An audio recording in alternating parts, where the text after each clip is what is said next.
It's 4th of July, so I thought I'd go ahead and talk about our country and where I think it's going. We are in very revolutionary times right now. The energy feels revolutionary, the sentiment socially feels revolutionary. And I remember one of the recent astrological changes, someone said that the planets haven't been in this positioning since 1776, so I don't know what planet that was. I believe that we have to be in a system that is flexible enough to accommodate people's needs.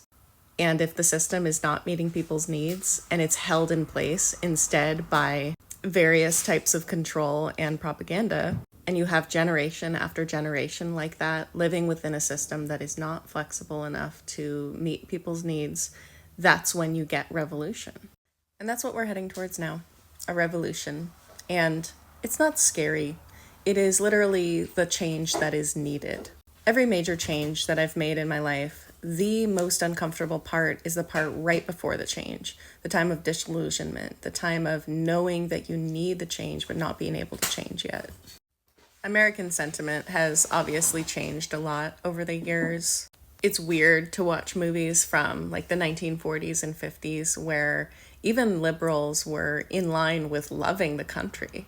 I've always liked watching John Oliver. He's not quite revolutionary enough for me, but we decided to watch all of the episodes, to go back in time and watch from episode 1. And it is such an interesting watch. First of all the stuff that was happening in 2014 is still happening now, including talking about Palestine and Gaza, including all the economic fears that we still go through.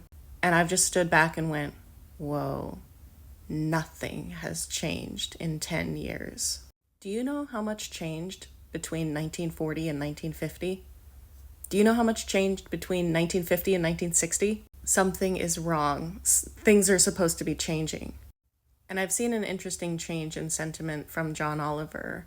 If you watch back then, it is getting behind the US government, still saying, make sure that you vote Democrat, etc.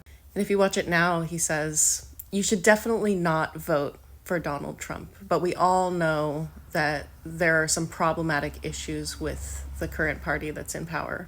I think mainly speaking to Joe Biden's continued support of Israel. I've been very disillusioned with the country that I live in since I was, probably 18 years old.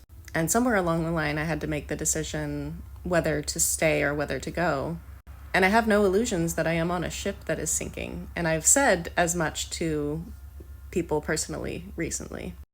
And the stance that I've taken, or the view that I've taken, is that I am supposed to not necessarily play the violin as the ship goes down, but sort of help people as the ship goes down and remind them to get off of the ship and hopefully swim away myself before the ship completely goes down.